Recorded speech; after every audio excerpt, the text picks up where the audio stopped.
Hola de nuevo, vamos a continuar con esta lección 7 centrada en la dinastía 26 hasta la muerte del faraón Necau II.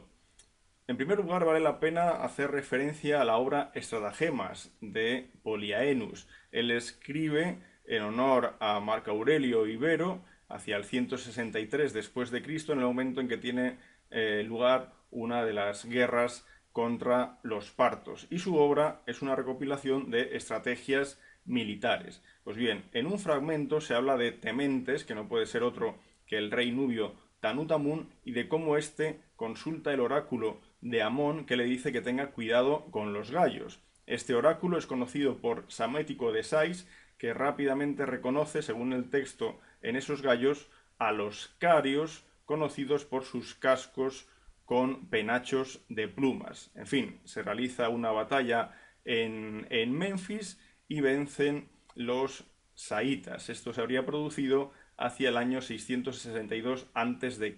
y por lo tanto después de la debacle de Tebas contra los asirios. Con Samético I vemos cómo las relaciones con el mundo griego van a crecer exponencialmente. Vemos cómo Heródoto, por ejemplo, habla de la amistad con los jonios y carios. Vemos cómo el propio Asurbanipal, el rey asirio, en su prisma A, nos habla de la alianza entre el rey Giges de Lidia y Pishamilki, que no es otro que Samético I. La presencia griega se va a hacer cada vez más y más importante en Egipto desde esta dinastía 26. Manetón nos indica que son 9 los reyes que componen la segunda dinastía de Sais, la dinastía 26, pero realmente debemos concebir solo a Samético I y a los monarcas que le siguen, en realidad 6 reyes, como los que forman la dinastía 26, concebida como reyes de Sais que dominan todo Egipto y no solo la región del oeste del delta o la ciudad de Sais.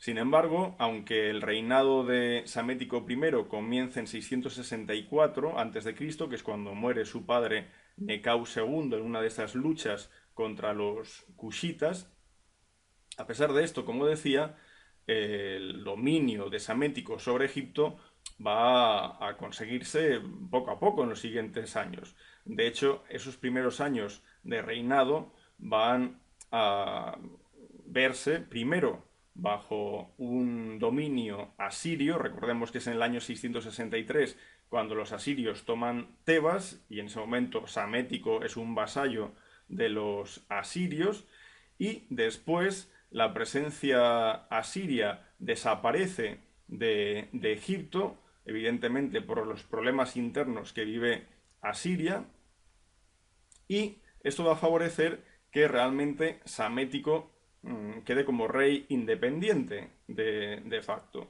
En los siguientes años conseguirá el vasallaje, la sumisión de los otros señores del delta. Y ya será en el año 656, es decir, en su año noveno de reinado, cuando la llegada de su hija Nitocris a Tebas para convertirse en hija adoptiva de Amenírdis II, hija de Taharka, y adoptiva a su vez de Shepenupet II.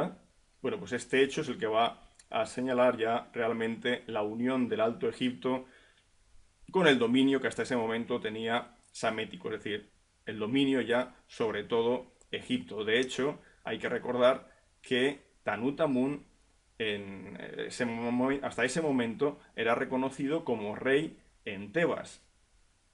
La estela de la adopción de Nitocris nos habla precisamente de esa llegada de Nitocris a Tebas, producida en el año 9 de Samético I. Nos habla de, bueno, toda una serie de grandes barcazas decoradas, comandadas por Sematawi Tefnaft, que era nomarca de Heracleópolis, y de su llegada en el segundo mes de Ajet, día 14 de ese año 9, a Tebas. También tenemos relieves que nos muestran la llegada de esa comitiva a Tebas. Por ejemplo, el bloque de la derecha, absolutamente precioso, nos muestra una barca a punto de atracar en el muelle de Karnak. Vemos un pequeño obelisco en ese muelle, sin duda es el obelisco de Seti II y una mujer con los brazos alzados, que probablemente haga referencia a Amenírdis, hija de Tarca, Amenírdis II, o incluso a la propia Shepenupet II, que en ese momento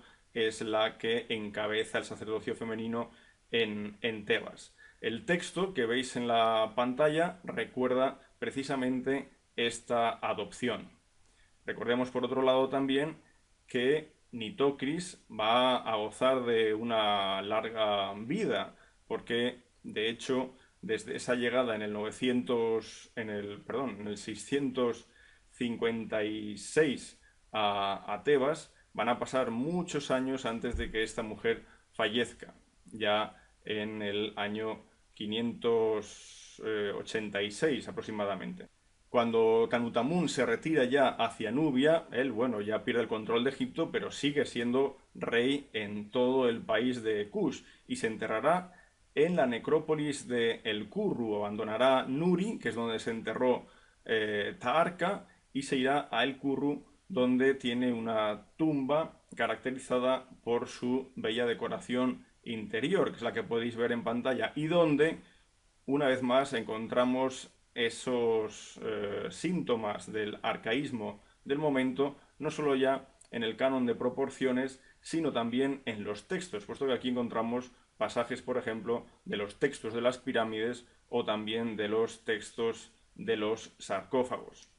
Pero Tanutamun no será el último rey nubio. Vamos a tener muchos más. Tras Tanutamun encontramos a Atlanersa, a Senkamanisken, a Anlamani, a Spelta, encontramos a Antalca, Melanaken, Analmaye y muchos otros monarcas que nos llevarán incluso a principios del siglo IV después de Cristo. Aquí vemos una imagen de la necrópolis de Meroe, donde están enterrados los últimos de estos reyes nubios. Esta es la genealogía de los reyes de la dinastía Saíta 26. En este momento vamos a hablar de Samético I, como decía, y de Necau II, y dejaremos el resto de monarcas para el siguiente vídeo. Los jonios sicarios habían ayudado a Samético I. Esto ya lo hemos visto anteriormente. Se hizo aliado de estas gentes. Pero Samético I, una vez recibe estos mercenarios y gracias a ellos consigue la conquista y el dominio de Egipto, bueno, pues los asienta en los llamados campamentos. Estos campamentos son reconocibles en algunos yacimientos egipcios, como por ejemplo Tel el Kedwa, en el este del delta, o en Tel el Balamun, en Sais, en Naucratis, pero también en Memphis y en otros emplazamientos, por supuesto. Esto nos muestra cómo el elemento griego, aunque empiece a coexistir con los egipcios como mercenarios, se va asentando sobre todo en el delta. La situación en el próximo Oriente va a cambiar rápidamente a mediados del reinado de Samético I. Hacia el año 626 va a morir Asurbanipal, el gran rey asirio, pero rápidamente el reino de Asiria va a entrar en una crisis que va a ser absolutamente letal para su existencia. Heródoto nos habla de un larguísimo asedio a la ciudad de Azoto, es decir, a la ciudad de Asdod. Esto probablemente tuvo lugar en esos años 20, una época en la que, tras la muerte de Asurbanipal, el control asirio de toda la costa levantina se puede decir que pudo ya desaparecer. De hecho, vamos a ver cómo Samético realice varias campañas por la región sosteniendo el ataque de escitas y cimerios. Pero los grandes cambios se producen a causa de los babilonios y de los medos. Nabopolassar de Babilonia y Ciáxares de Media toman Asur, la antigua capital asiria, en el 614. Apenas 2 años después toman Nínive y esto va a provocar una auténtica debacle del reino de Asiria, de modo que en Harrán se van a guarecer los últimos elementos de la corte asiria y de sus restos del ejército, y aquí se va a nombrar a Ashurbanipal II como último monarca asirio. Los egipcios, otrora enemigos de los asirios, van a ayudar ahora a los asirios. De hecho, Psamético I enviará en 610 una fuerza para combatir en la zona de Carquemish y Harran e intentar sostener lo que queda de ese reino asirio. Psamético I fallecerá en el año 610 a.C. Podemos incluso calcular cuándo murió, en qué meses murió Psamético I, gracias a una referencia que se da en un papiro demótico escrito en el siglo I antes de Cristo, pero que hace referencia a un eclipse que tuvo lugar mientras el cuerpo de Psamético estaba siendo embalsamado. Ese eclipse es el que tuvo lugar el 30 de septiembre del año 610 antes de Cristo. Y esa fecha nos indica que probablemente Psamético murió en el mes de agosto o septiembre de ese año. Información sobre este eclipse y las consecuencias cronológicas que tiene podéis verla en el artículo que os pongo ahora en pantalla. Tras la muerte de Psamético I, accede al trono de Egipto Necau II, su hijo. El documento más antiguo que hace referencia a Necau II es dentro de ese año 610 de 3 Shemu I, es decir, el 18 de noviembre del año 610.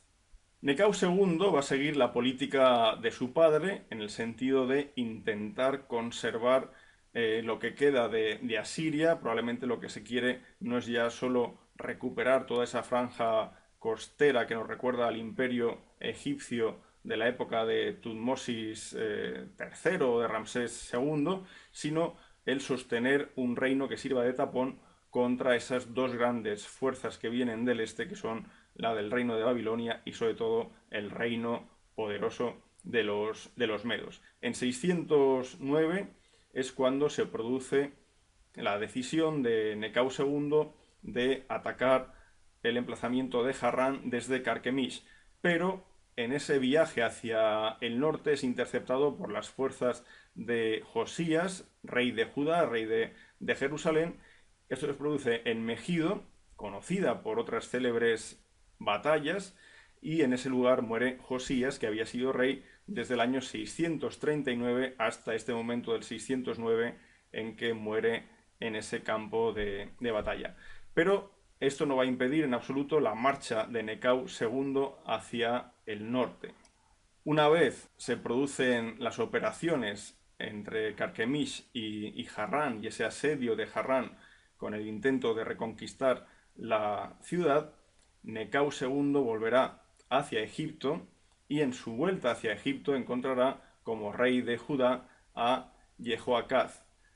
Jehoacaz había sido colocado como rey en sustitución del difunto Josías. Sin embargo, Necau II capturará a Jehoacaz y se lo llevará prisionero y en su lugar colocará como rey de Judá a Jehoiakim, que será rey hasta el año 598 y pagará tributo a los egipcios durante sus primeros años de reinado. En el año 608 encontramos una nueva campaña de Necau II desde su centro operativo de Carquemish, en este caso contra la ciudad de Kumu, que había sido previamente tomada por el grupo del rey Nabopolassar, los soldados de Nabopolassar, y esta ciudad también es sometida a asedio. Aquí se van a producir toda una serie de combates que nos van a llevar hasta el año 605. Desde el 609 al 605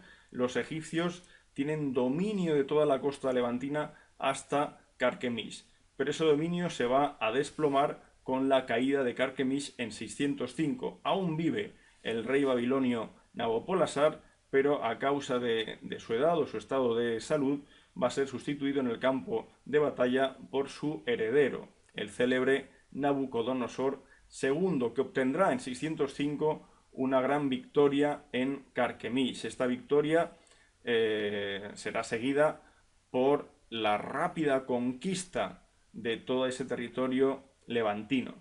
De hecho, en 601 se producirá un nuevo conflicto. En esta ocasión, los babilonios de Nabucodonosor II intentarán entrar en Egipto, pero aquí se les frenará. El hecho es que la frontera de Egipto se establece al sur de Gaza. Como dice el Antiguo Testamento, a partir de este momento no volvió a salir de su tierra el rey de Egipto, porque el rey de Babilonia había conquistado desde el torrente de Egipto hasta el río Éufrates, todo cuanto era del rey de Egipto. En relación a Necau II podemos hablar de dos acontecimientos importantes. Por una parte, la gran obra que supuso el canal que comunicaba el Mar Rojo a través de los lagos amargos con el delta del Nilo. Esta es una obra que Necau II no llegó a terminar, probablemente por seguridad del propio país, por no facilitar la entrada de barcos o armadas extranjeras. Y el otro elemento que debemos citar es el de la posible circunnavegación de África. Heródoto nos habla de que desde Necau II se conoce que Libia, que es como se llamaba al continente africano, Libia estaba rodeada por agua, y nos habla también de cómo en esa circunnavegación de África los marineros, que son de origen fenicio, aunque bajo órdenes egipcias, llegaron a ver el sol salir por su derecha, es decir, cuando ya las naves tomaban rumbo norte después de pasar el cabo de Buena Esperanza. Claro, esto es lo que se podría interpretar de las palabras de Heródoto. Sin embargo, existe mucha controversia sobre si esto realmente se produjo o no.